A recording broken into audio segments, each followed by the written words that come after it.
এর বাইরে যাওয়ার কোনো সুযোগ নাই। এই যে আমি কথা বলছি, ঘাম বেরোচ্ছে, আমাকে তো কেউ আব্বা ডেকেও তার সামনে পিছনে চামচার মতো ব্যবহার করাতে পারবে না। ইউ হ্যাভ টু পার্সোনালিটি, আপনার মধ্যে ব্যক্তিত্ব থাকা দরকার।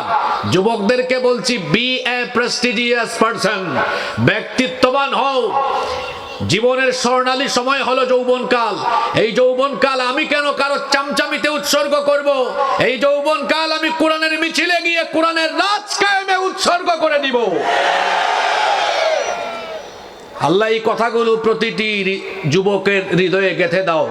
প্রত্যেকটি যুবককে তুমি দ্বীনের পতাকা তোলে সংঘবদ্ধ করে দাও। চলেন আমরা শুরু করি। সূরা বনী ইসরাঈল কোরআনের একটি গুরুত্বপূর্ণ সূরা। গত বছর আমি সূরা আনফাল থেকে কথা বলেছিলাম, মনে আছে আপনাদের? আর এই বছর ধরলাম সূরা বনী ইসরাঈল। চলেন আমরা শুরু করি। আল্লাহ বলছেন, وَقَضَى رَبُّكَ أَلَّا تَعْبُدُوا إِلَّا إِيَّاهُ وَقَضَى, আর ফয়সালা হয়েছে, হুকুম হয়েছে।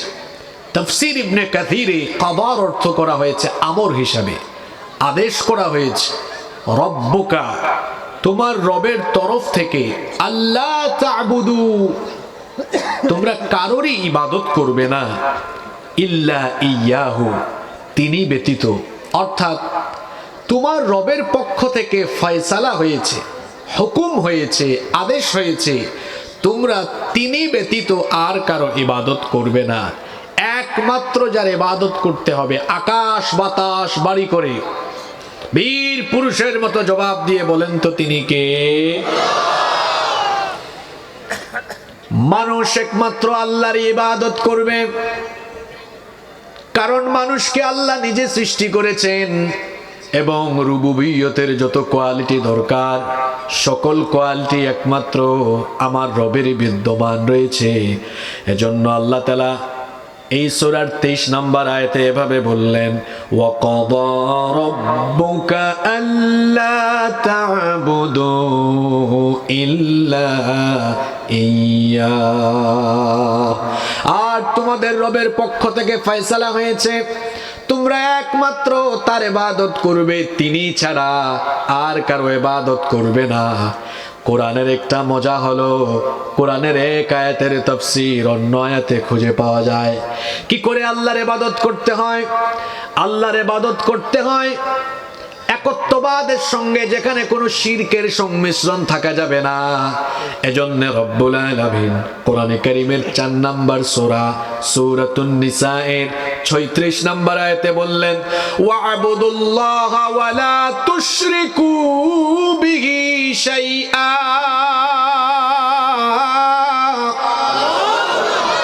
আল্লাহর ইবাদত করো, তার সাথে কাউকে শরীক করো না। ইবাদতের নীতিমালা হলো সেখানে শিরকের কোনো সংমিশ্রণ থাকা যাবে না, কারণ যে ইবাদতের ভেতরে শিরক থাকে ওইটা ইবাদত নয়, ওইটা আল্লাহর দরবারে কবুল হয় না, কারণ শিরক হচ্ছে সবচেয়ে বড় কবিরা গুনাহ। ইন্নাশ শিরকা লাযুলমুন আযীম, নিশ্চয়ই সবচাইতে ভয়াবহ জুলুমের নাম হলো শিরক। এখন প্রশ্ন হতে পারে, কেন মানুষ আল্লাহর ইবাদত করবে? মানুষ আল্লাহর ইবাদত করবে এর মূল কারণ হলো 3টি। কথা বুঝে থাকলে পুরুষোচিত কণ্ঠে জবাব দিয়ে বলেন, মানুষ আল্লাহর ইবাদত করবে এর মৌলিক কারণ মোট কয়টি? 1 নম্বর কারণ হলো, এটা হলো মানুষের উপরে আল্লাহর অধিকার, এটা হলো মানুষের কাছ থেকে আল্লাহর পাওনা, এটা আল্লাহর হক। বুখারী শরীফে হাদিস এসেছে, আন মুআদ ইবনে জাবাল রাদিয়াল্লাহু আনহু قال, মুআদ ইবনে জাবাল রাদিয়াল্লাহু আনহু থেকে এই হাদিসটি বর্ণিত হয়েছে।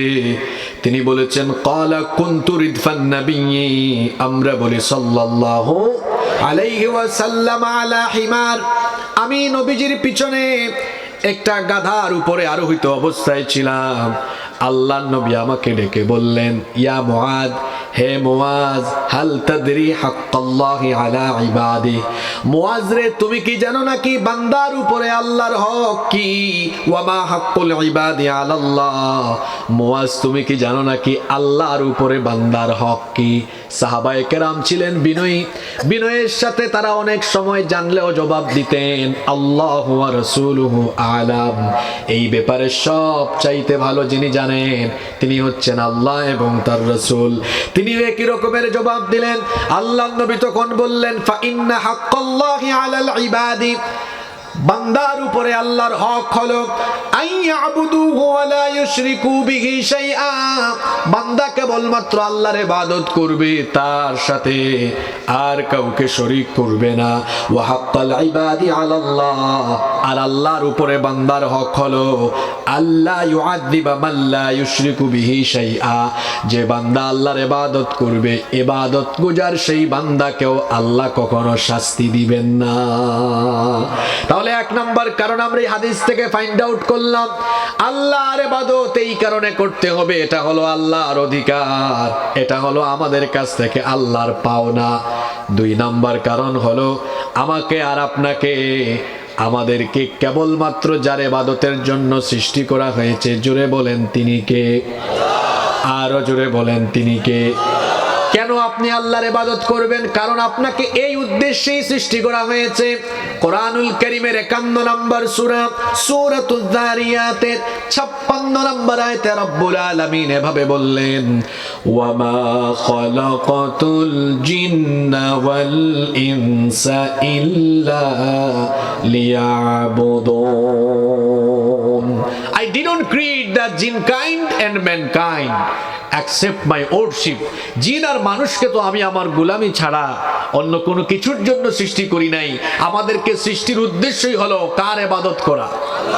আরো জোরে বলেন কার? তিন নাম্বার কারণ মানুষ কেন আল্লাহর ইবাদত করবে, এর কারণ হলো এটা হলো আল্লাহর হুকুম, এটা হলো আল্লাহর আদেশ।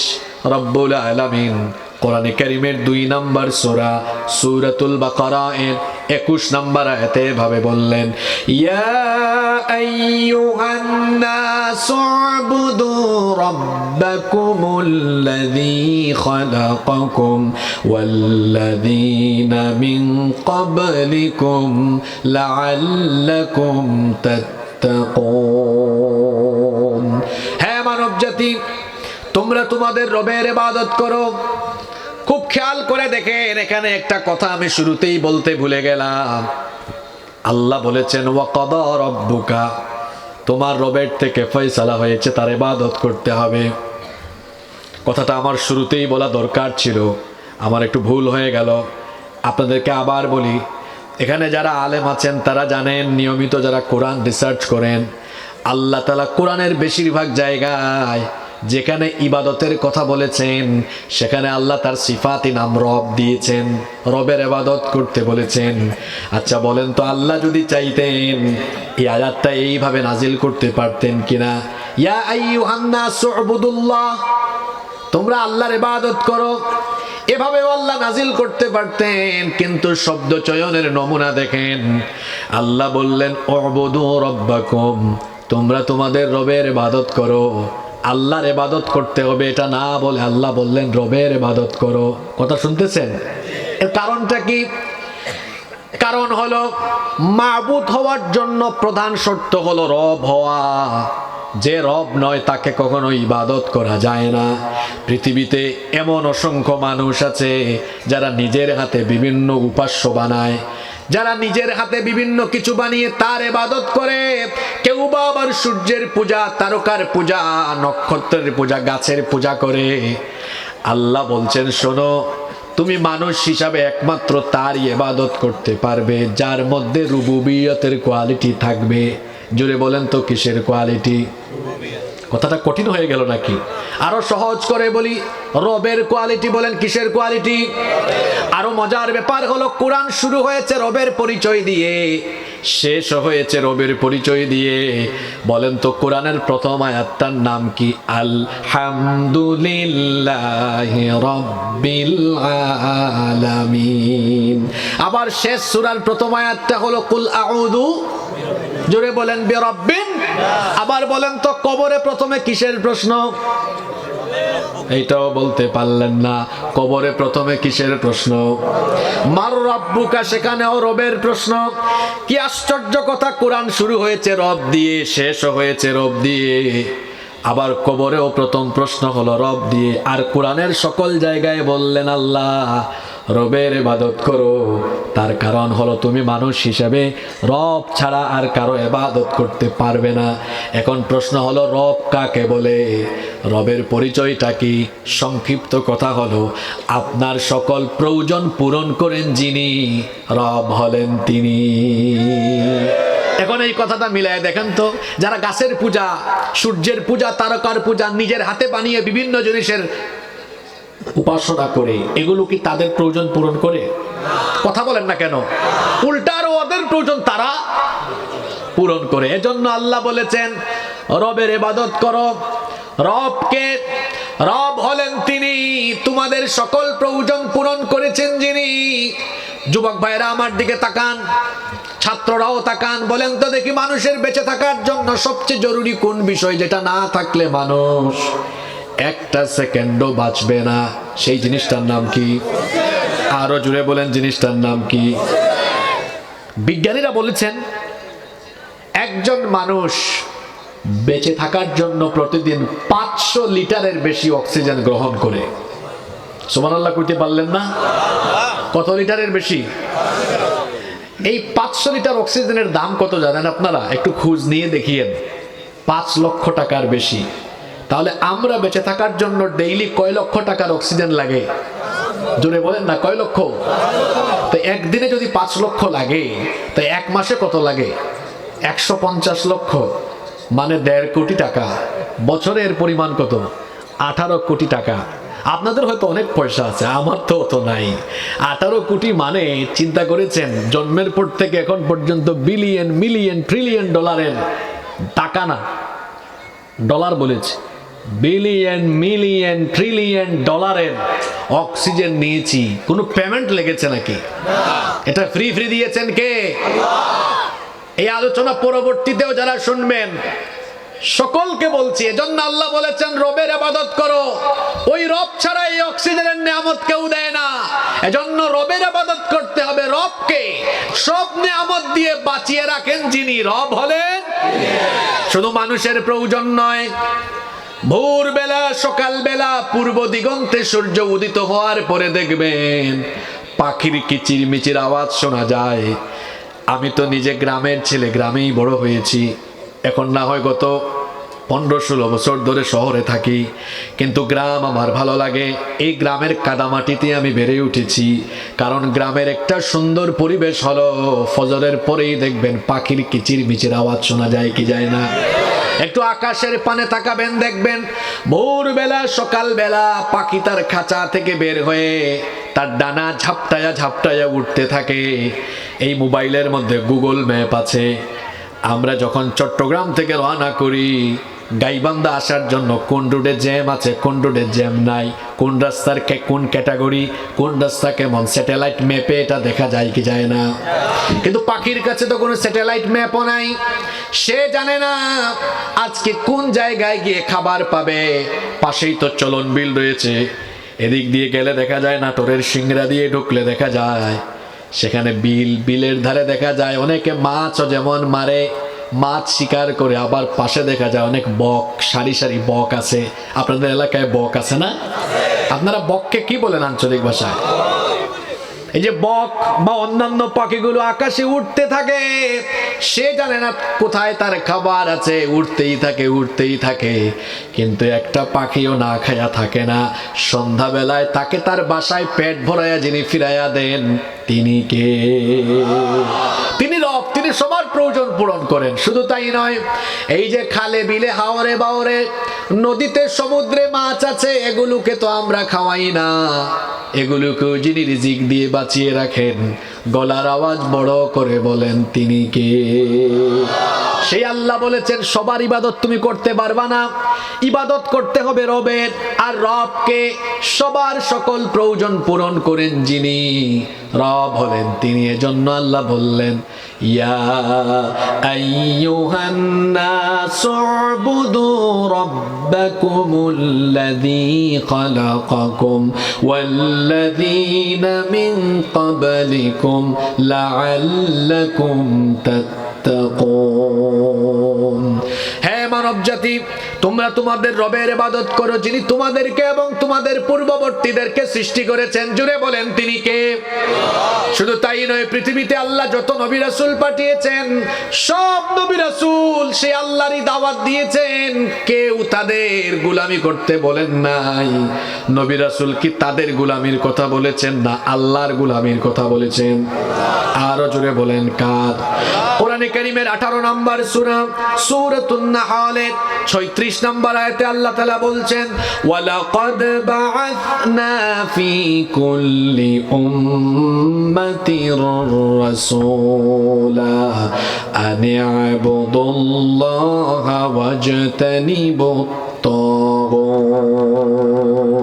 আল্লাহ তাআলা বলছেন আর অবশ্যই আমি প্রত্যেক উম্মতের জন্য রাসূল পাঠিয়েছি, আর সকলেই গিয়ে তাদেরকে দাওয়াত দিয়েছেন এভাবে, সকলেই বলেছেন আন ইবুদুল্লাহ,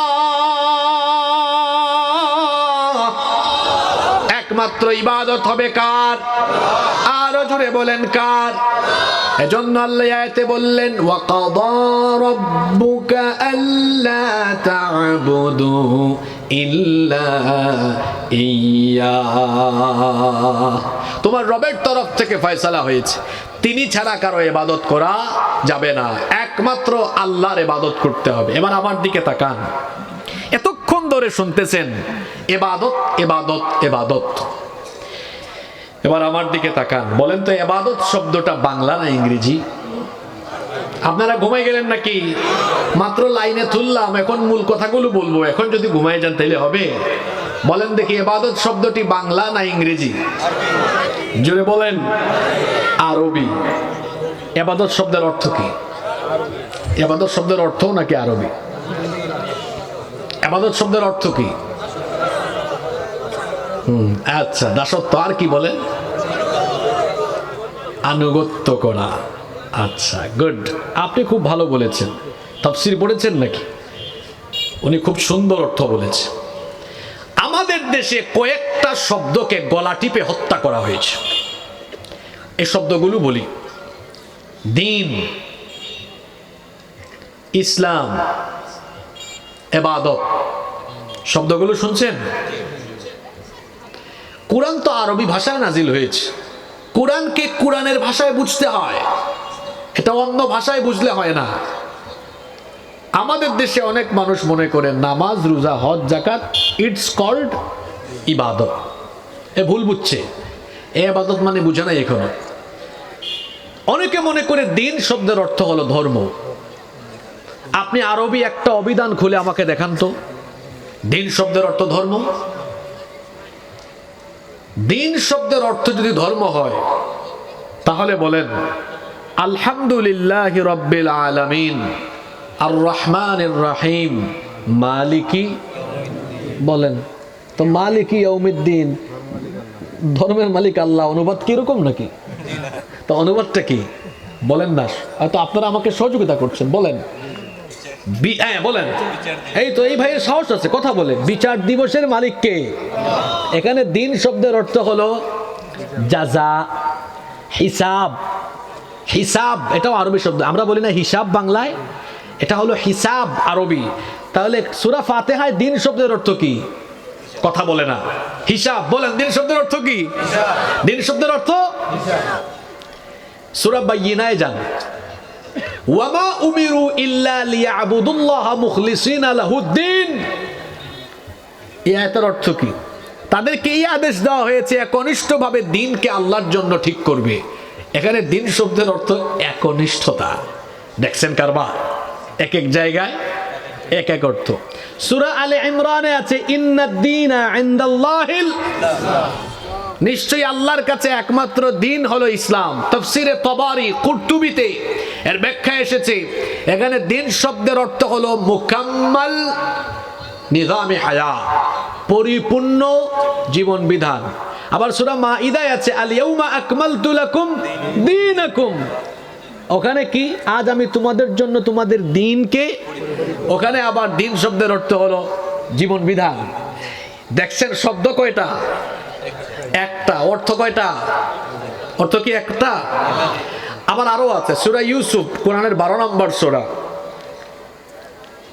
সেখানে বলা হয়েছে ফি দীনিল মালিকি ইল্লা আই ইয়াশা আল্লাহ, আল্লাহ যদি না চাইতেন তাহলে ইউসুফ বাদশাহী আইনে তার ভাইকে রাখতে পারতো না। এখানে দিন শব্দের অর্থ আইন। শব্দ কয়টা? অর্থ কয়টা? দিন শব্দের অর্থ ধর্ম নয়। অপব্যাখ্যা করা হয়েছে আমাদের দেশে। ধর্ম মানে হলো কোনো বিষয়কে ধারণ করা, আগুনের ধর্ম পুড়িয়ে দেওয়া, পানির ধর্ম ভিজিয়ে দেওয়া। তিন শব্দের অর্থ হলো জীবন ব্যবস্থা। জীবন ব্যবস্থা মানে কি? আজকের এই মাহফিলের একটা ব্যবস্থাপনা কমিটি আছে, এটা একদিনে আয়োজন হয় নাই। এই মাহফিলের পিছনে কমপক্ষে 70-80 দিনের খাটুনি আছে, এরা এটার ব্যবস্থা করেছে, এই জন্য তাদের নাম ব্যবস্থাপনা কমিটি।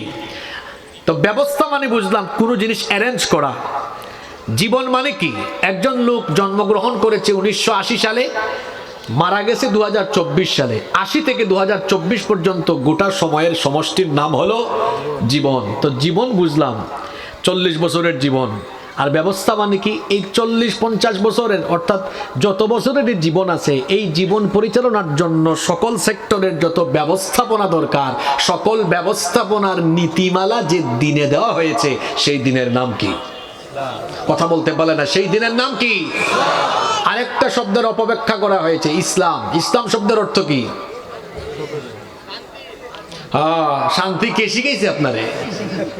ইসলাম শব্দের অর্থ হচ্ছে সারেন্ডার করা, আত্মসমর্পণ করা। আর আজকে আরেকটা শব্দ আসছে এখানে, বলেন শব্দটা কি? এভাবে তো মজা লাগবে না, আপনারা কথা বলতে হবে। শব্দটা কি? আপনারা মনে করছেন আজকে হুজুর খালি মা বাপের ওয়াজ করবে, এইটার তাফসীরে তো শেষ হইতেছে না। মূল জায়গায় ধরছি তো আপনাদেরকে। বলেন ইবাদত শব্দটা কি? এটাকে আমরা আরবিতে এভাবে উচ্চারণ করি, ইবাদাহ। এই ইবাদাহ শব্দের অর্থ কি? দেখেন, আমি তাফসীর ইবনে কাসির থেকে আপনাদেরকে শোনাই। ইবাদত শব্দের অর্থ, কোরআন তো আরবিতে নাজিল হয়েছে, সিনোনিম মুরাদিফ গুলো কি কি? ইবাদত শব্দের অর্থ হলো আয-যুল্লু ওয়াত-তাযাল্লুলু ওয়াল খুদুউ ওয়াল ইনকিয়াদ। ইবাদত শব্দের অর্থ হলো নত হয়ে ঝুঁকে পড়ে কারো আনুগত্য করা। বলবেন হুজুর এত লম্বা কথা কেমনে মনে রাখতাম? তাহলে সংক্ষিপ্ত কথা হলো আনুগত্য করা। এবার পুরুষ মানুষের মতো জবাব দেন, কেউ ঝিমাইয়েন না, ডানে বামে তাকাইয়েন না, লাইনে তুলছি মাত্র, একটু পরে মূল কথাগুলো বলবো। ইবাদত শব্দের অর্থ কি? এজন্য মুফাসসিরগণ বলেছেন আসলুল ইবাদাতি হিয়া আত-তাআহ। ইবাদতের মূল কথা হলো আনুগত্য করা। আমাদের দেশের বেশিরভাগ মানুষ মনে করে ইবাদত মানে হলো 5 ওয়াক্তের নামাজ, রোজা, হজ, যাকাত, দান সদকা, মাহফিলে আসা যাওয়া করা, এগুলো ইবাদত। জোরে বলেন তো, শুধু কি এগুলা ইবাদত? যদি ওর কথা আমি ধরেই নেই এটা ইবাদত, একটা একটা পয়েন্ট দিয়ে ব্যাখ্যা করি। ও কি বলেছে? নামাজ ইবাদত। তাইলে বলেন তো প্রতিদিন নামাজ কয় ওয়াক্ত? পুরুষ মানুষের মতো জবাব দেন, মহিলারা লজ্জা পাচ্ছে। নামাজ কয় ওয়াক্ত? আরো জোরে, কয় ওয়াক্ত? এবার একটু বুঝে শুনে জবাব দেন তো, 5 ওয়াক্ত নামাজ কেউ যদি প্রতিদিন আদায় করে তাহলে সর্বমোট তার কত ঘন্টা সময় লাগতে পারে? বড়জোর বলেন, বড়জোর জোরে বলেন, কয় ঘন্টা? 1 ঘন্টা। তো 24 থেকে 1 ঘন্টা বাকি গেল, বাকি থাকে কত? জোরে বলেন, বাকি থাকে কত? তো নামাজ যদি শুধু ইবাদত হয়, 1 ঘন্টা না হয় এই লোক ইবাদত করলো, বাকি 23 ঘন্টা ইবাদত হবে কার? কথা বলে না। ওই 23 ঘন্টা সে থাকে কোথায়? ওই 23 ঘন্টা সে ব্যবসা করে, ওই 23 ঘন্টা সে চাকরি করে, ওই 23 ঘন্টা সে রাজনীতি করে, ওই 23 ঘন্টা সে তার কর্মব্যস্ততায় থাকে। 1 ঘন্টা আমি যেমন যেমন আল্লাহর দেওয়া হুকুম আর রসুলের দেওয়া তরিকায় গিয়ে নামাজ আদায় করি, বাকি 23 ঘন্টা আমার ব্যবসা বাণিজ্য, আমার চাকরি বাকরি, আমার অর্থনীতি, রাজনীতি, রাষ্ট্র পরিচালনা সবকিছু আল্লাহর হুকুম আর রসুলের তরিকা মতো হওয়ার নাম ইবাদত।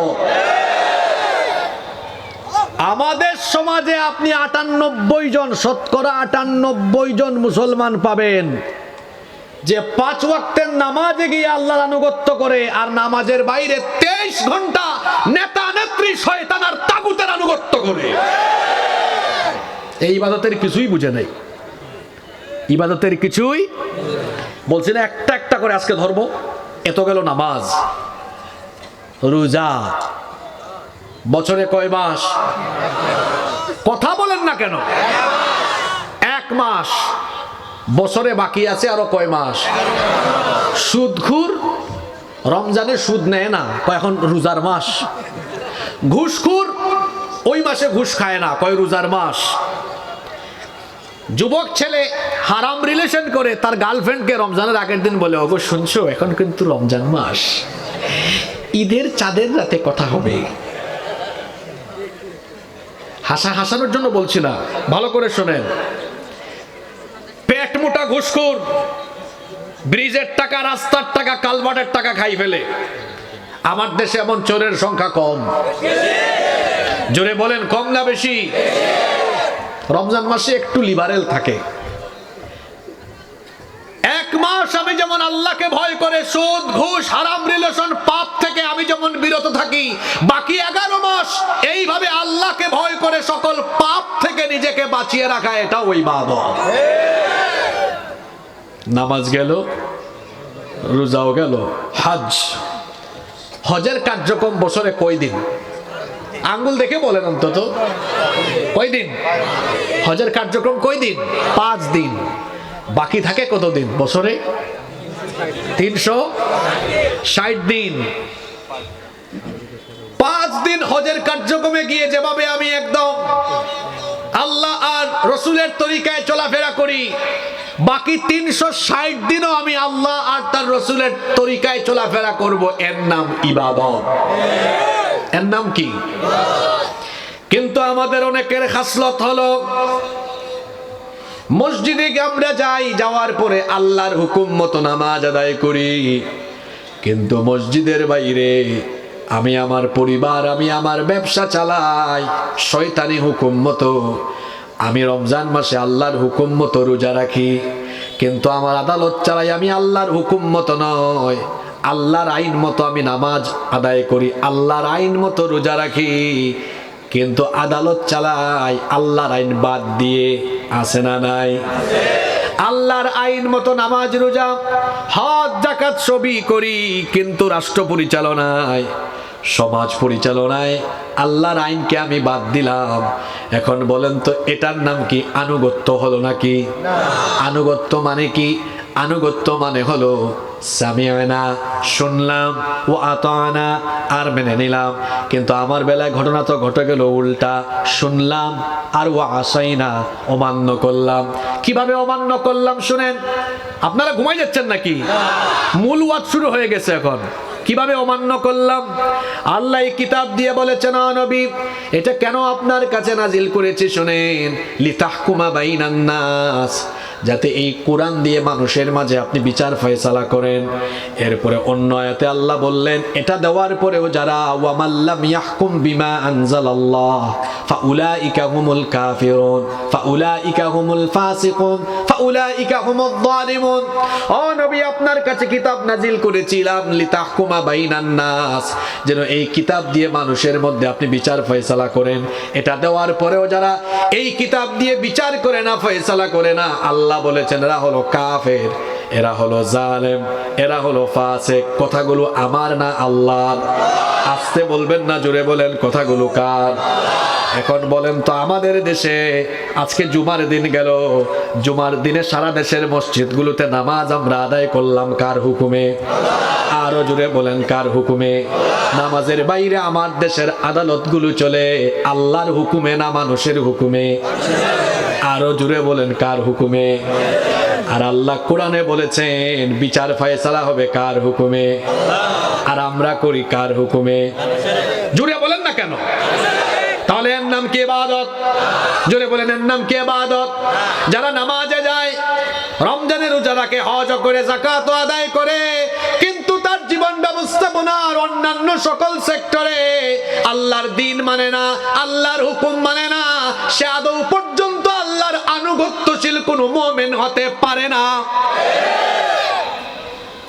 আমি নামাজে গিয়ে মাথা নত করে যাকে সাজদা দেই, নামাজের বাহিরেও প্রতিটা জায়গায় জায়গায় আমার রবের বিধান মেনে আমি আনুগত্যের নজরানা পেশ করব, এটার নাম হলো ইবাদত।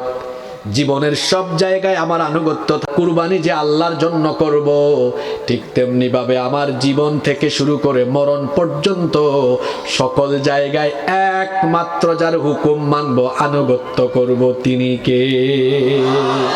তফসিরটা বুঝছেন না ঘুমাই গেছেন? এটা তো সবসময় পড়েন, কিন্তু এমনি করে বুঝছেন? প্রথমে নামাজ, পরে কুরবানি, এরপরে বলে জীবন, তারপরে মরণ। এর মানেটা কি? আল্লাহ বুঝাতে চেয়েছেন তুমি যে নামাজ আর কুরবানি করো যে আল্লাহর জন্য, ঠিক তেমনি তোমার জীবন মরণের সবকিছু হবে কার জন্য? অর্থাৎ জীবনের সকল আনুগত্যটা করতে হবে একমাত্র কার? জোরে বলেন, কার? এখন প্রশ্ন আসবে, আমি আনুগত্য মোতাবেক চলবো কেমনে? আনুগত্যের দিক নির্দেশনা পাবো কোথায়? উত্তর হলো, আনুগত্যের দিক নির্দেশনা একটা কিতাবের ভেতরে আছে। জুড়ে বলেন, সেই কিতাবের নাম কি? আল্লাহ তাআলা বলছেন, ওয়ানাজ্জালনা আলাইকাল কিতাবা তিবয়ানাল লিকুল্লি শাইইন ওয়া হুদান ওয়া রাহমাতান ওয়া বুশরা লিল মুসলিমিন। আমি আপনার কাছে যে কিতাব নাজিল করেছি, এখানে সবকিছু বলে দিয়েছি। মা ফাররাতনা ফিল কিতাবি মিন শাইইন সুম্মা ইলা রাব্বিহিম ইউহশারুন।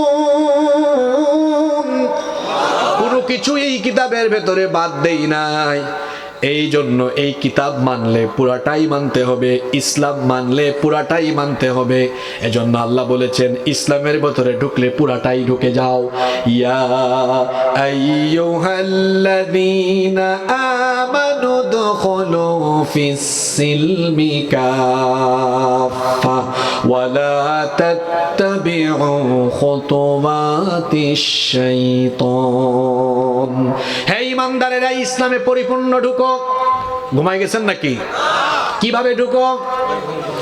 আপনার এই গাইবান্ধায় আপনি অনেককে পাবেন ইসলামে, কিছু ঢুকছে 10% ঢুকছে, 90% ইসলামের বাইরে, কেউ 20%, 80% বাইরে, কেউ 30%, 70% বাইরে। বলবেন, হুজুর আমি এদেরকে চিনব কেমনে?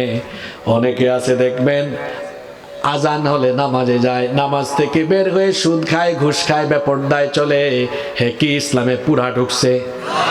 অনেকে আছে নামাজও পড়ে, রোজাও রাখে, যাকাতও দেয়, হজও করে, কিন্তু দেখা যায় আল্লাহ আর রাসূলের জন্য স্লোগান না দিয়ে বেঈমানদের জন্য স্লোগান দেয়। আছে না নাই?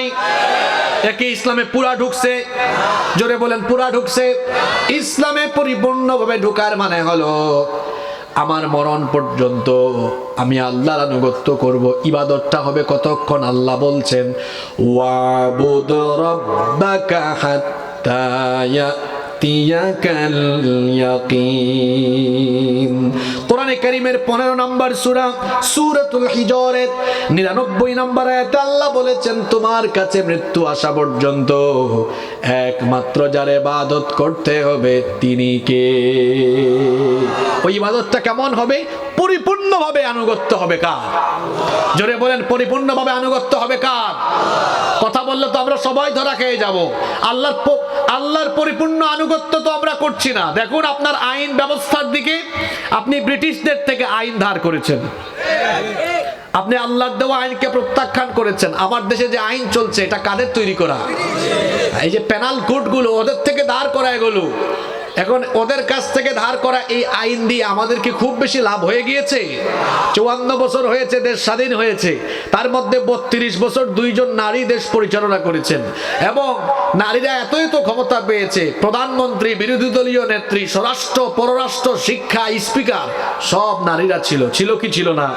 এরপরে 22 বছর আরো বিভিন্ন কাক্কু মিলে চালাইছে। আপনারা কাক্কু বলেন না চাচা বলেন? আমাদের এলাকায় সিলেটি ভাষায় চাচাকে আবার কাক্কু বলে। তো বললাম কয়েক কাক্কু মিলে চালাইছে, আর ওইদিকে 2 খালা মিলে চালাইছেন। এখন এই 54 বছর চালিয়েছেন আল্লাহর আইনে না মানুষের আইনে? আর 32 বছর যে নারীরা এত ক্ষমতা পাইছে, তাই বলে কি নারী নির্যাতন, নিপীড়ন, ধর্ষণ বন্ধ হয়ে গিয়েছে নাকি? এই তো 7-8 মাস আগে মাগুরায় একটা মেয়ে ধর্ষিতা হয়েছে, 8 বছর বয়স। নাম কি তার? জোরে বলেন, তার নাম কি? আসিয়া। সে কবরে চলে গিয়েছে, তার ধর্ষকরা এখনো বেঁচে আছে না নাই?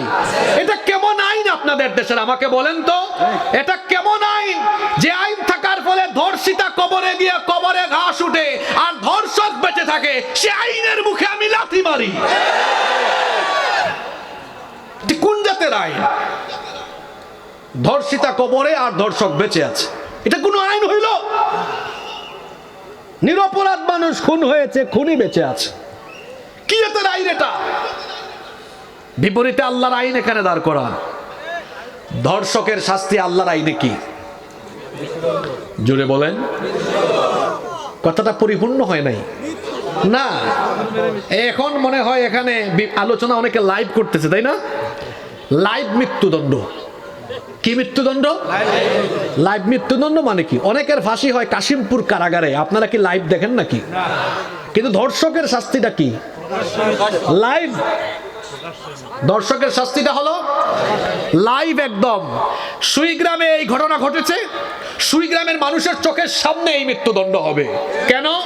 বাংলাদেশে অপরাধ হয়েছে এমন, দেশের মানুষের সামনে বা আপামর জনতার সামনে এটা হবে। কেন?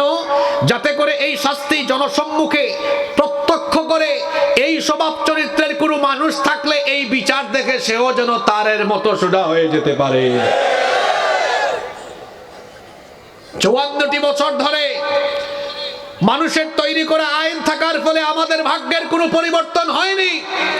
এজন্য আমি যুবক ভাইদেরকে বলতে চাই, যাদের রক্তের উপর দিয়ে নতুন বাংলাদেশ আমরা পেয়েছি, এই বাংলাদেশকে নতুন করে বিনির্মাণ করতে হলে ইনসাফের বাংলাদেশ, জুলুম মুক্ত বাংলাদেশ, কল্যাণের বাংলাদেশ, এটা যদি আমরা বিনির্মাণ করতে চাই, নারী অধিকার, শ্রমিকের অধিকার, যেখানে সকল মানুষের অধিকার প্রতিষ্ঠিত হয়ে স্বনির্ভর জাতি হয়ে আমরা মাথা উঁচু করে যদি দাঁড়াতে চাই, তাহলে মানুষের তৈরি করা আইনের বুকে লাথি দিয়ে সেটাকে বঙ্গোপসা করে ফেলে দিয়ে আল্লাহর কোরআনের আইনকে গ্রহণ করে নিতে হবে।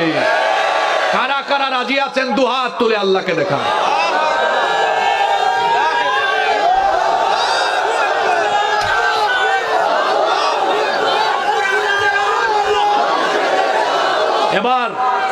এবার আমাকে যুবকরা একটু ওয়াদা দেন তো, যেই যুবকরা আগামীর বাংলাদেশ বিনির্মাণ করবে, সেই যুবকরা কি বিপথে হাঁটবে না কোরআনের পথে হাঁটবে? ও যুবক ভাইয়েরা, কোথায় যাচ্ছ? কোন বেঈমানের সাথে হাঁটাচলা করছো? তোমাকে আমি একটা উদাহরণ দেই। এক লোক আতরের দোকানে ঢুকেছে, আতর কিনে নাই, 15-20 মিনিট আতরের দোকানে ছিল। সে বের হয়ে গেলে তার গায়ে আতরের গন্ধ হবে কি হবে না? আরেক লোক বিড়ি সিগারেট খায় না, কিন্তু বিড়িখুরের সাথে হাত মিলাইছে, হাতে বিড়ির গন্ধ হবে কি হবে না? এই উদাহরণটা কেন দিলাম? আতরের সাথে থাকলে আতরের গ্রাণ হয়, বিড়ির সাথে থাকলে বিড়ির গ্রাণ হয়। সৎসঙ্গে স্বর্গবাস, অসৎসঙ্গে। ও যুবক ভাইয়েরা, যারা নিজেদের ক্ষমতার স্বার্থে আপনাদেরকে চামচার মতো ব্যবহার করে, আপনাদের ঘাম, শ্রম, রক্তকে তারা ব্যবহার করে তারা নিজেরা সমৃদ্ধ হয়, যারা আপনাদের হাতে বই, খাতা, কলম, কুরআন, হাদিস না দিয়ে আপনাদের হাতে লাঠি, সুটা, ককটেল, আপনাদের হাতে অস্ত্র শস্ত্র তুলে দেয়, এরা কখনো আপনাদের কল্যাণকামী হতে পারে না। এরা আপনাদের দুশমন, মানবতারও দুশমন। বরং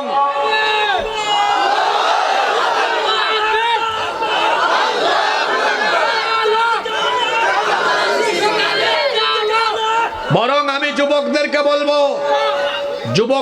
বলবো, ছাত্রদেরকে বলবো, হয় আলেম হয়ে যাও, হয় আলেম হও, নইলে সুযোগ থাকলে আলেমের ছাত্র হও। সেই সুযোগও যদি না থাকে, কোন নেতা খেতার সঙ্গী না হয়ে আলেমদের সুহবতে চলে যাও। বললাম না, আতরের সাথে থাকলে আতরের ঘ্রাণ, বিড়ির সাথে থাকলে বিড়ির ঘ্রাণ। বন্ধু ঠিক করে নাও। এজন্য যুবকদেরকে বলছি, বাংলাদেশের আলেম উলামা যেই দিকে, আমরা আছি মনে থাকবে। আমিও তো আপনাদের মতো যুবক, আমি আপনাদের ভাই। আমি আপনাদেরকে আহ্বান করছি আল্লাহর দ্বীনের দিকে, আমি আপনাদেরকে আহ্বান করছি আল্লাহর কোরআনের দিকে, আমি আপনাদেরকে আহ্বান করছি আল্লাহর নবীর সুন্নাহর দিকে। মনে রাখতে হবে, কোরআন সুন্নাহর পথ ছাড়া আমাদের কোনো মুক্তি নাই। আল্লাহ আমাদেরকে বুঝার তৌফিক দান করেন। তাহলে ইবাদত মানে আনুগত্য। জোরে বলেন, ইবাদত মানে কি? আনুগত্য হবে কার? আর আল্লাহর আনুগত্যের পরে যার আনুগত্য করতে হয় তিনি হচ্ছেন রাসূল। কারণ যে ব্যক্তি রাসূলের আনুগত্য করে সে যেন প্রকৃত অর্থে আল্লাহরই আনুগত্য করে। এজন্য আমাদের সামনে একটা মডেল আছে, আল্লাহকে আনুগত্য করার জন্য আমাদের সামনে একটা মডেল আছে। সেই মডেল আর কেউ নন, তিনি হচ্ছেন মুহাম্মাদুর রাসূলুল্লাহ।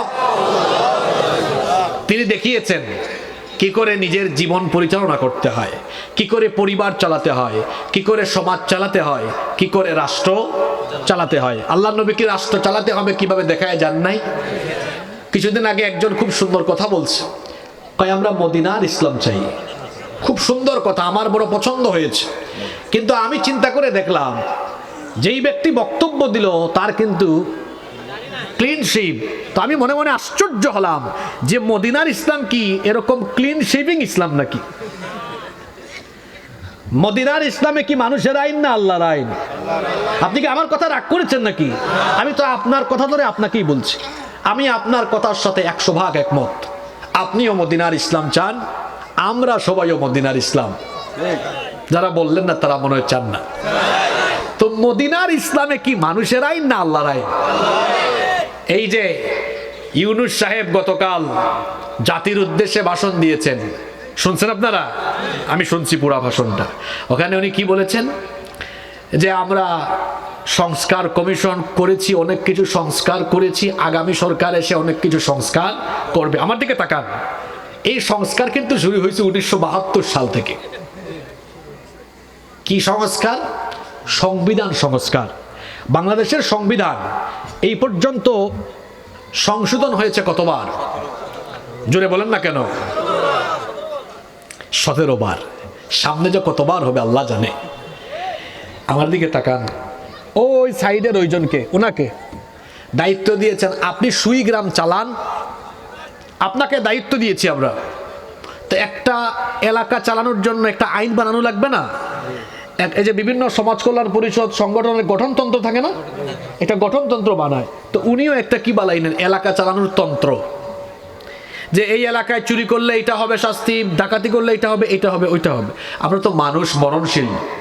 উনার পরে উনি দায়িত্ব পেয়েছেন, উনি দেখলেন হায় রে হায়, আমার আগের আইন তো বড় জটিল, এভাবে চললে আমাকে যারা সাপোর্ট দেয় অবস্থা খারাপ, এরা আমারে সাপোর্ট দিবে না। উনি হঠাৎ করে বললেন, সুই গ্রামের মানুষ আমি একটু আইনটা সংস্কার করতে চাই, সংশোধন।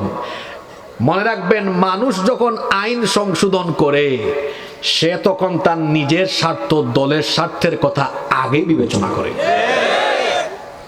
উনার পরে উনি, উনার পরে উনি, উনি, উনি চলতেই যদি থাকে, আমি বলে দিলাম, চ্যালেঞ্জ করে বলছি, আপনি খোঁজ নিয়ে দেখেন, 71-এর পরে আজ পর্যন্ত যতগুলো সরকার হয়েছে সবাই সংবিধানে হাত দিয়েছে, বরং এট এ টাইম 2-3 হাত দিয়েছে।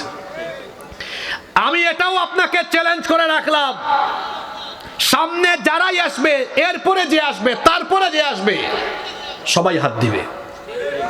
সবাই হাত দিয়ে সে তার মতো করে সংবিধান তৈরি করে নিবে,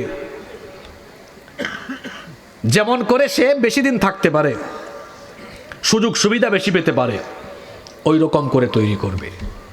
আল্লাহর কসম, যারা আইন বানানোর সময় নিজের দলের আর ক্ষমতার স্বার্থ বিবেচনা করে আইন সংশোধন করে, এদের বানানো আইনে জনগণের কোনোদিন কল্যাণ হবে না। এই কোরআন 1500 বছর আগে নাজিল হয়েছে, আজ পর্যন্ত কয়বার সংশোধন হয়েছে? ওই উনার কাছে আবার গেলাম, আপনি সুইগ্রাম চালান, খবরদার, একদম সাবধান, একটা আইন আপনি বানাইতে পারবেন না, এইটা আছে ধরেন নেন, এটা দিয়ে চালান। উনার পরে উনি, তারপরে উনি, তারপরে আমি, তারপর আমার ভাই, এভাবে ব্যক্তির পরিবর্তন হয়েছে মনে করেন 50 বছরে। কোনো আইনের কি পরিবর্তন হবে? কার বাপের ক্ষমতা আছে আল্লাহর আইন বদলাতে পারবে? তাহলে দেখা গেল কোরআনের আইন থাকলে ব্যক্তি বদল হয়, আইনের কোনো কথা বলেন না কেন আপনারা? আইনের কোনো পরিবর্তন হয় না। আর কোরআনের আইন বাদ দিয়ে মানুষের আইন থাকলে ব্যক্তি পরিবর্তনের সাথে সাথে আইনও কি হয়? দেখেন না, কিছুদিন আগে ছিল আইসিটি মামলা, এখন আর আইসিটি আগামীতে আবার হইতেও পারে, কারণ যে যখন সুযোগ পাবে শেষ ক্ষমতা তার মতো করে কাজে লাগাবে। হ্যাঁ, বাংলাদেশের মানুষ ভালো করে শুনে রাখেন, যারা 54 বছরে 17 বার সংবিধান সংশোধন করে, এই সংশোধিত পরিমার্জিত পরিবর্ধনকৃত এইরকম আইন দিয়ে কোনোদিন মানুষের ভাগ্য বদলাবে না। আমি জাতি গড়ার কারিগর যুবক তরুণদেরকে বলবো, ভাইয়েরা আমার, সিদ্ধান্ত নিতে হবে এই জাতির পরিবর্তনের জন্য, ভাগ্যের কল্যাণের জন্য আল্লাহর দেওয়া এই অপরিবর্তনীয় কিতাবকে যতদিন পর্যন্ত আমরা গ্রহণ করতে পারবো না, ততদিন পর্যন্ত এই জাতির কপাল খুলবে না। এই জন্য আমরা মানুষের আইন আর চাই না, আমরা কার আইন চাই? আরো জোরে বলেন, কার আইন চাই? গাইবান্ধার মানুষ কি চায় না? তাহলে জোরে বলেন, কার আইন? সেই কথাই আল্লাহ বলছেন, আমার আনুগত্য করো, আমার ইবাদত করো। কতক্ষণ? একটু আগে আয়াতটা বললাম, সূরা হিজরের 99 নম্বর আয়াত, মালাকুল মউতের সাথে দেখা হবে না যতদিন আল্লাহর আনুগত্য হবে। আপনাদের কষ্ট হচ্ছে নাকি? এবার কিছু আবেগ ঘন, আবেগ তাড়িত কথা বলবো। যদি আমার সামনে যে বাবা এবং ভাইয়েরা আছেন সকলের ধৈর্য থাকে, আমি আপনাদেরকে আজ জীবনের অনেক মুহূর্ত আছে যেগুলো আপনারা ভুলে গিয়েছেন, এই মুহূর্তগুলো আমি আপনাদেরকে আজকে স্মরণ করিয়ে দিব। আপনার জীবনের এমন কিছু স্মৃতিময় সময় আছে আপনি ভুলে গিয়েছেন। আপনার জীবনের এমন কিছু মুহূর্ত আছে যখন আপনার ভাষা ছিল না, যখন আপনার জ্ঞান বিবেক বুদ্ধি ছিল না, এমন একটা সময় ছিল, ওই সময়ে এমন এমন বহু কিছু ঘটেছে আপনার মনে নাই, উপলব্ধির ভেতরে এগুলো নাই। আজকে আপনার বিবেকের কড়ায় আমি এই কথাগুলো পৌঁছে দেওয়ার চেষ্টা করব। আপনারা 15 থেকে 20 মিনিট মনোযোগী হয়ে থাকতে পারবেন তো? থাকবেন তো? মোনাজাত পর্যন্ত আছেন তো আমার সাথে? রব্বুল আলামিন বলছেন, আমার ইবাদত, আমার আনুগত্য, এটা হলো আমার হক, তোমরা সকলেই আমার ইবাদত করবে। আর বান্দা শোনো, আমার ইবাদতের পরে, আমার আনুগত্যের পরে তোমার উপর দায়িত্ব হলো, তোমার কর্তব্য হলো ওয়াবিল ওয়ালিদাইনি ইহসানা। মাশাআল্লাহ, আমার সামনে তো সব যুবক, এখানে যুবক ভাইরা যুবকের মতো রেসপন্স করব, পারবো না ইনশাআল্লাহ? আল্লাহ বলছেন, আমার ইবাদত, আমার আনুগত্যের পরে তোমার উপর দায়িত্ব হলো, তোমার রেসপন্সিবিলিটি হলো তোমার প্যারেন্টস, তোমার পিতা মাতার সাথে দুনিয়ার সব চাইতে ভদ্র, সুন্দর, সম্মানজনক আচরণ করা। পিতা মাতা হলো সন্তানের জন্য সব চাইতে গুরুত্বপূর্ণ নেয়ামত। বাবা, 2টা অক্ষরের নাম বাবা। এই বাবা আমাদের জীবনের জন্য এত গুরুত্বপূর্ণ। আহারে, বাবা হলেন একটা বটবৃক্ষের মতো, যিনি ছায়া দিয়ে দিয়ে সন্তানকে আগলে রাখেন। সেই বাবা আমার আপনার জীবনের জন্য এত বড় নেয়ামত। আল্লাহর নবী বলেছেন, রিদার রব্বি ফি রিদাল ওয়ালিদ, তোমার বাপের সন্তুষ্টিতে আল্লাহ সন্তুষ্ট। ওয়াসাখাতুর রব্বি ফি সাখাতিল ওয়ালিদ, তোমার বাপ যদি অসন্তুষ্ট হন তাহলে আল্লাহ তোমার উপরে অসন্তুষ্ট হয়ে যাবেন। আল্লাহর নবীকে একবার প্রশ্ন করা হলো, ইবনে মাজাহ শরীফে হাদিস এসেছে, মা হাক্কুল ওয়ালিদাইনি আলা ওয়ালাদিহিমা, পিতা মাতার উপরে সন্তানের কি হক আছে? আল্লাহর নবী বললেন, হুমা জান্নাতুকা আও হুমা নারুকা, পিতা মাতা তোমার জান্নাত অথবা তারা তোমার জন্য জাহান্নাম। তার মানে হলো পিতা মাতার খেদমত করলে যিনি জান্নাত দিয়ে দিবেন তিনি কে? আস্তে বলবেন না, জোরে বলেন তিনি কে? ও আমার ভাইয়েরা, আমার নিজের বাবা নাই, আমি বাবা হারিয়েছি।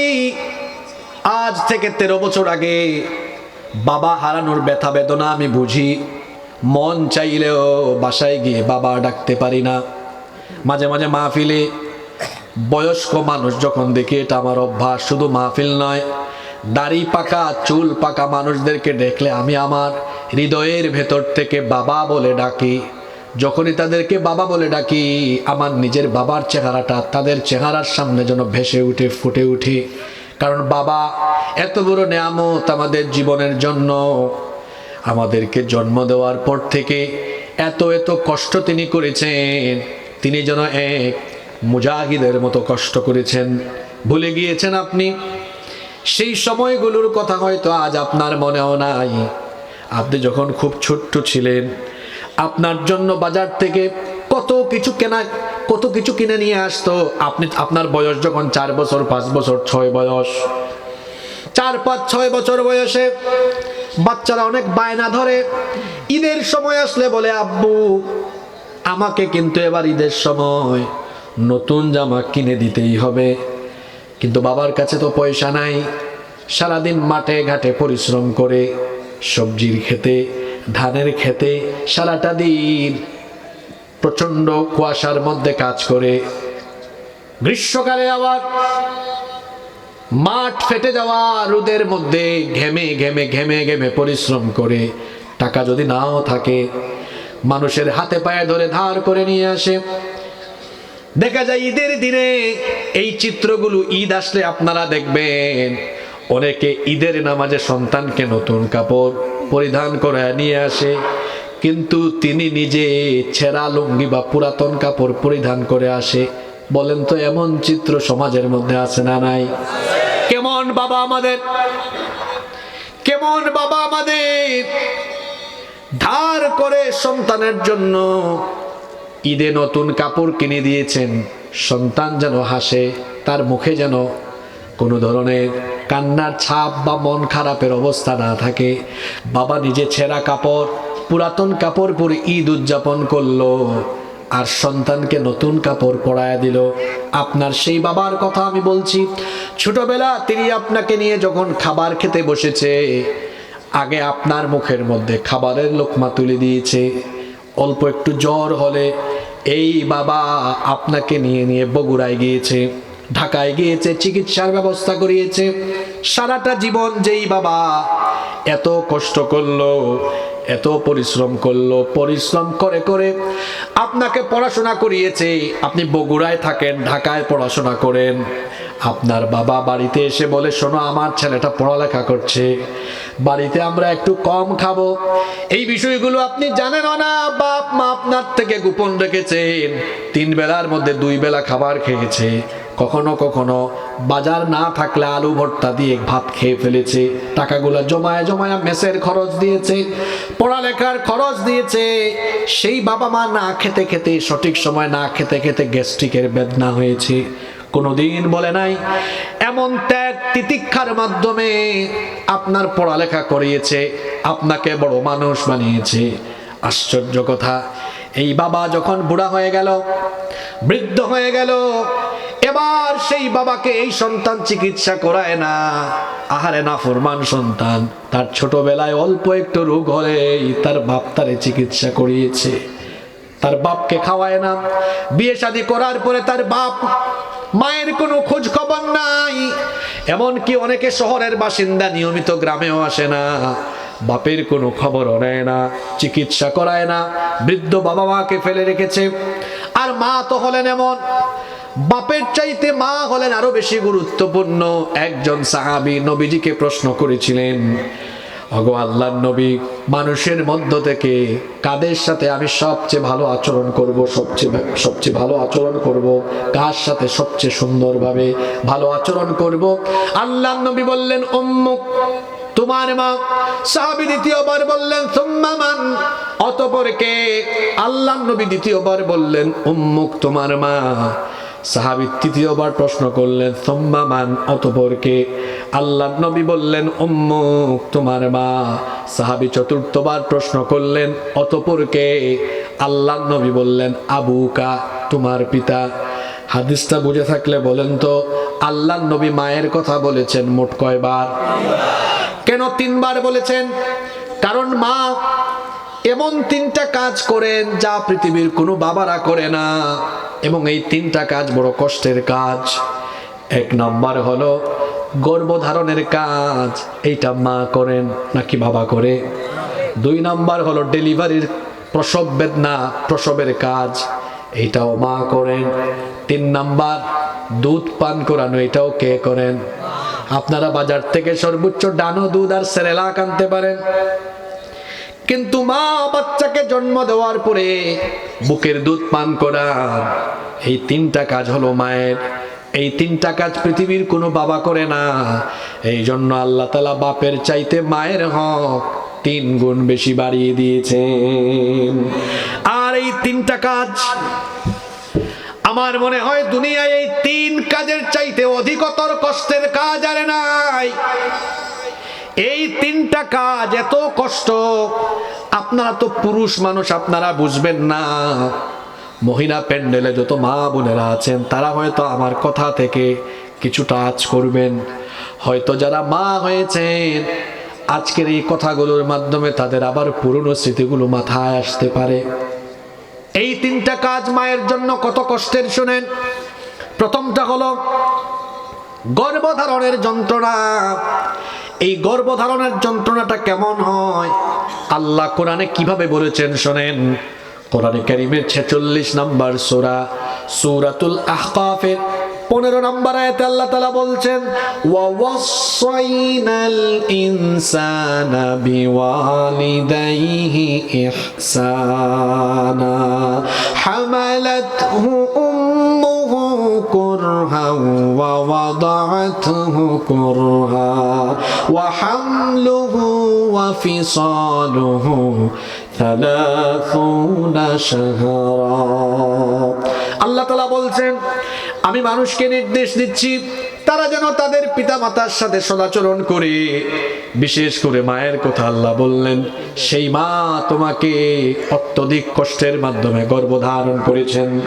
আবার কোরআনে কারীমের 31 নম্বর সূরা, সূরা লুকমানের 14 নম্বর আয়াতে আল্লাহ বলেছেন হামালাতহু উম্মুহু ওয়াহানান আলা ওয়াহনিন ওয়া ফিসালুহু ফি আমাইন।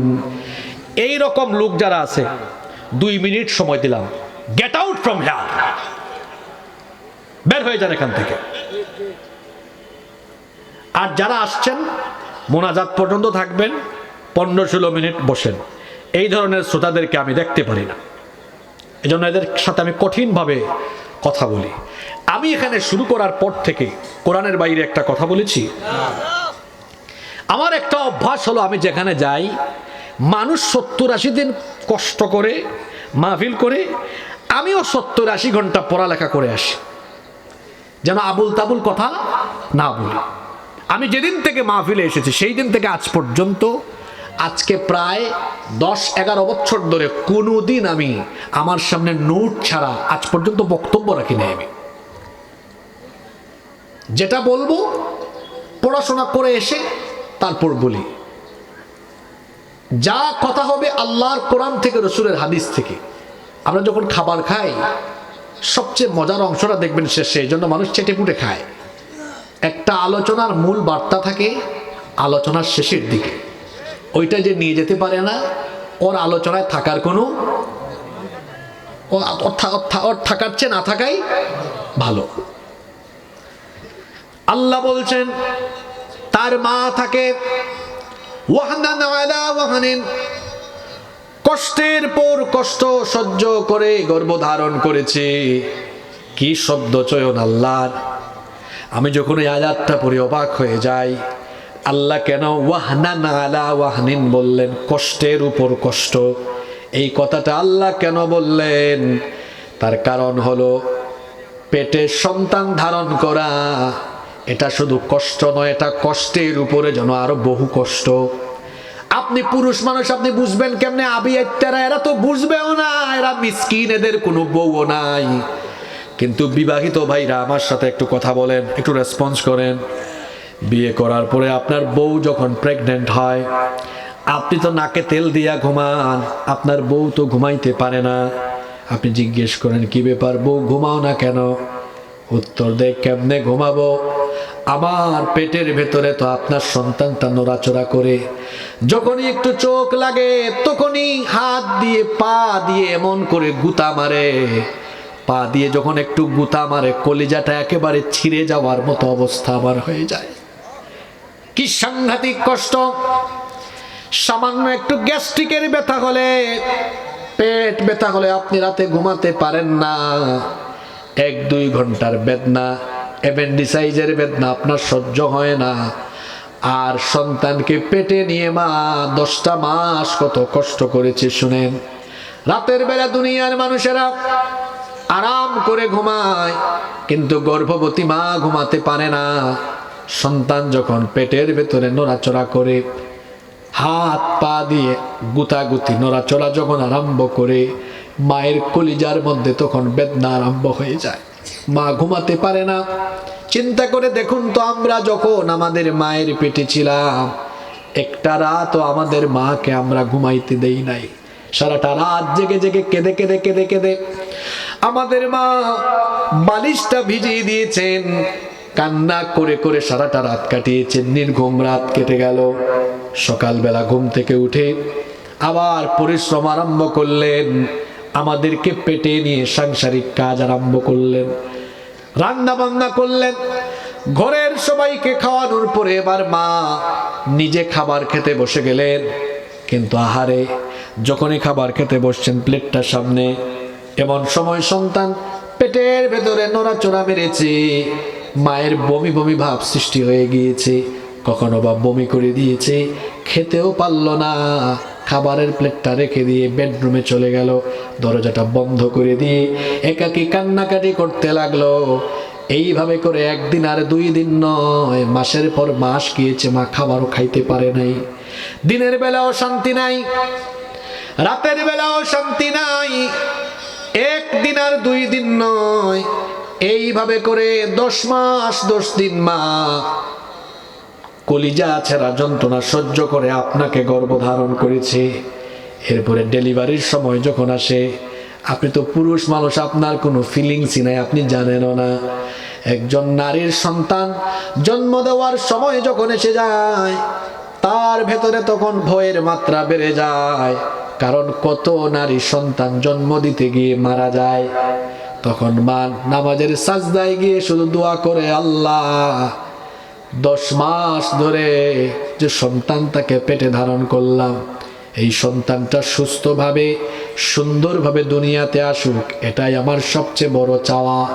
আমার বাচ্চাটাকে যদি জন্ম দিতে গিয়ে আমার মরণ হয়ে যায়, আল্লাহ প্রয়োজনে আমাকে তোমার কাছে উঠায় নাও, তারপরেও আমার সন্তানটাকে দুনিয়ার আলো বাতাস দেখাও।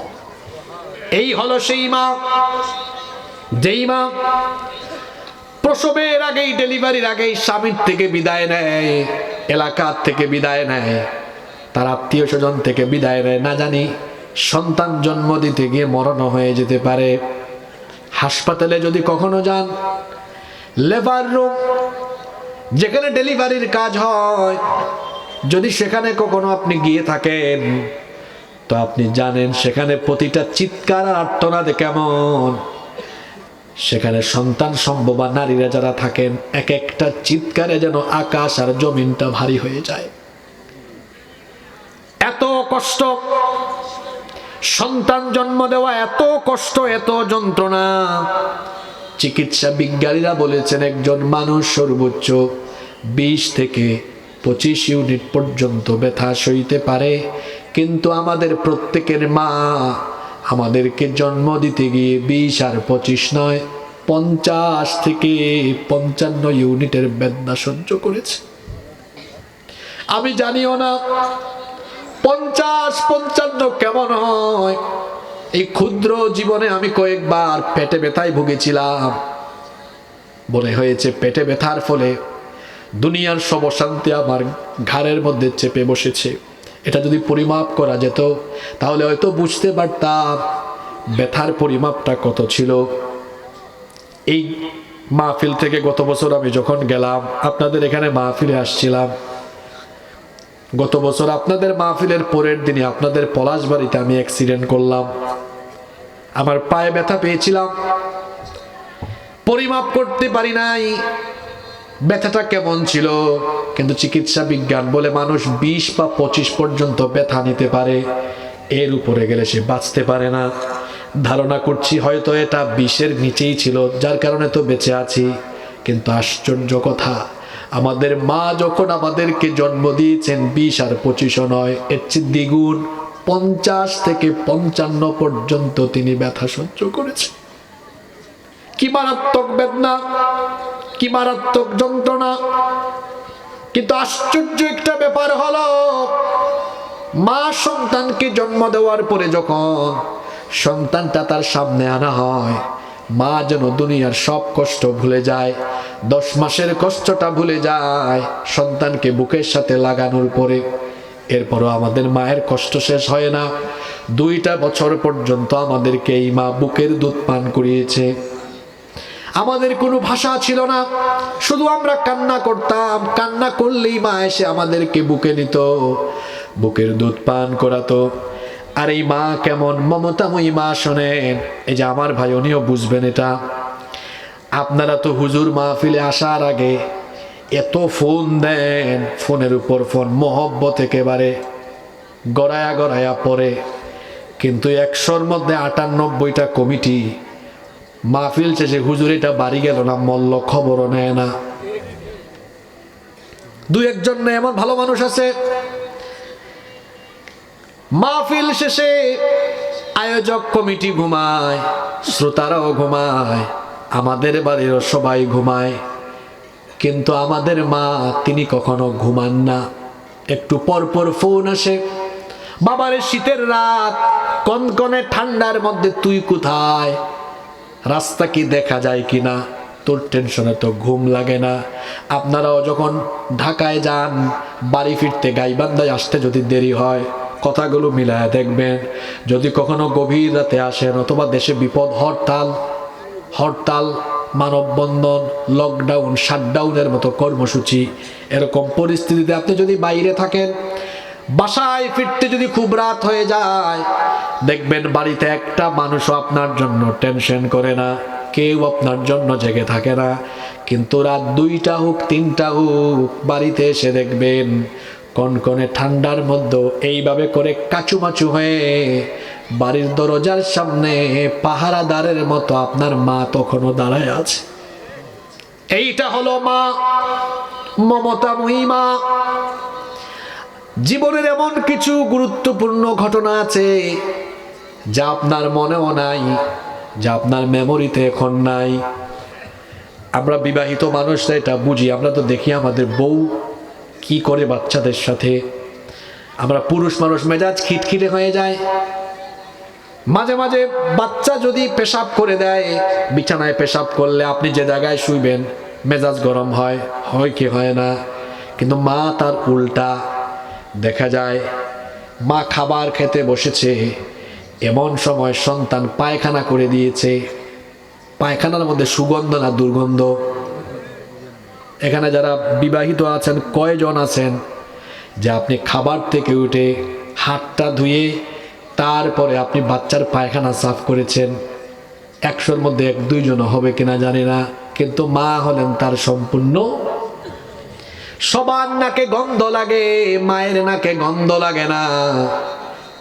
এমনকি শীতের রাতে মা যখন বাচ্চাকে নিয়ে ঘুমায়, এই যুগে তো প্যাম্পাস বের হয়েছে, কিন্তু এখানে আমাদের যাদের বয়স 25-30 বছরের বেশি, আমাদের ছোটকাল গিয়েছে এবং সেই সময় প্যাম্পাস ছিল না, কাঁথা ব্যবহার করা হতো, রেক্সিন ব্যবহার করা হতো। সন্তান ঘুমিয়ে গিয়েছে, ঘুমানোর জায়গায় পেশাব করে ভিজিয়ে দিয়েছে। মা ঘুম থেকে উঠে দেখে রাত 12টা বাজে, এবার সাথে সাথে সাফ করে দিয়েছে। ডান পাশ ভিজানো, কোথায় শোয়াবে? বাম পাশে শুইয়েছে। কিছুক্ষণ পরে পেশাব করে বাম পাশও ভিজিয়েছে। মা দেখলো ডান বাম দুই সাইডই ভিজা, কি আর করবে। মা তখন নিজে তার জায়গাটা ছেড়ে দিল সন্তানের জন্য। তিনি নিজে চলে গেলেন পেশাবের জায়গায়। সন্তান যেন আরাম করে ঘুমায়, স্যাঁতস্যাঁতে ভেজা জায়গায় মা ঘুমাচ্ছেন। আশ্চর্য কথা, ফজরের আগে সন্তান আবার পেশাব করে দিয়েছে। মা পেশাবটা সাফ করে দিলেন, দেখলেন এখনো সূর্য উঠতে দেরি আছে, সকাল হতে দেরি আছে। চিন্তা করলেন বাচ্চাটাকে এবার কোথায় ঘুম পাড়াবো, সেই মায়ের সাথে কেমনে বেয়াদবি করেন বলেন তো আমাকে। সেই মা তখন কি করেছে জানেন?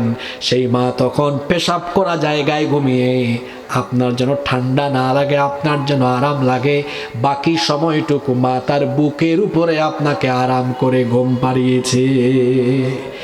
এইভাবে করে আপনাকে আপনার মা বড় করে তুলেছে। অল্প একটু অসুস্থ হলে পরে এই মা সারাটা রাত জেগে থেকেছে, পাহারা দিয়েছে। আজকে দুঃখ লাগে কি জানেন?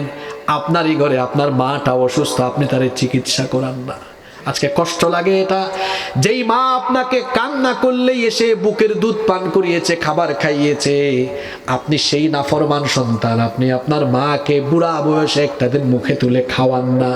আপনার যে বাপ আপনাকে আদর করে করে বড় করেছে, কয়জন যুবক আছে এখানে আমাকে বলতে পারবে যে হুজুর আমি প্রতিদিন রাতে আমার আব্বা আম্মাকে মাথা টিপে হাত পা টিপে ঘুম পাড়াইয়া তারপরে ঘুমাই। আপনার নামাজ, রোজা, হজ, যাকাত, ইসলামী আন্দোলন সবকিছু বরবাদ হয়ে যাবে যদি আব্বা আম্মাকে কষ্ট দিয়ে ফেলেন। এক সাহাবী এসে বলছেন আমাকে জিহাদে নিয়ে চলেন। রাসূল বললেন তোমার বাড়ি থেকে তোমার মা আছে নাকি? হাল্লা কামিন উম্মিন, তোমার ঘরে কি মা আছে নাকি? তিনি বললেন হ্যাঁ। আল্লাহর নবী বললেন আমার সাথে জিহাদে যাওয়া লাগবে না, বাড়ি গিয়ে তোমার মায়ের খেদমত করো, কারণ তোমার মায়ের পায়ের তলায় আল্লাহ তার বেহেশত রেখে দিয়েছে। পিতা মাতা হলে সন্তানের জন্য সবচেয়ে বড় নেয়ামত। বিবাহিত ভাইয়েরা এখানে যারা আছেন, আপনার বাচ্চা, আপনার ছেলেমেয়েরা 3টা বাজে কান্না করলে আপনি তো রাগ করেন না, কুলি নিয়ে আদর করে ঘুম পাড়ান। আপনার বউ, সেও তার বাচ্চাকে ঘুম পাড়ায়। আপনার মেমোরি থেকে এটা আসে না আরে আমার বাপ মাও তো আমারে ঘুম পাড়াইছে। ওই সময় একটু বের হন না কেন? বাবার রুমে গিয়ে বলেন, মানুষ কিন্তু বুড়া হলে শরীরের মধ্যে অনেক সমস্যা দেখা দেয়, গিয়ে বলেন না কেন আব্বা আমি আপনারে ঘুম পাড়াই। কয়জন যুবক এখানে আছে আমি জানি না, যুবকদেরকে উদ্বুদ্ধ করার জন্য বলি আমার তো বাবা নাই, আমার মা আছে, আমি সুযোগ পেলে আমার মাকে কাছে পেলে আমি আমার মাকে ঘুম পাড়াই, হাত পা টিপে দেই। মা বলে বাবারে দরকার নাই চলে যাও, কিন্তু আমি বলি না ছোটবেলা তুমি আমাকে ঘুম পাড়িয়েছো, এখন আমার দায়িত্ব তোমাকে আমার ঘুম পাড়ানো।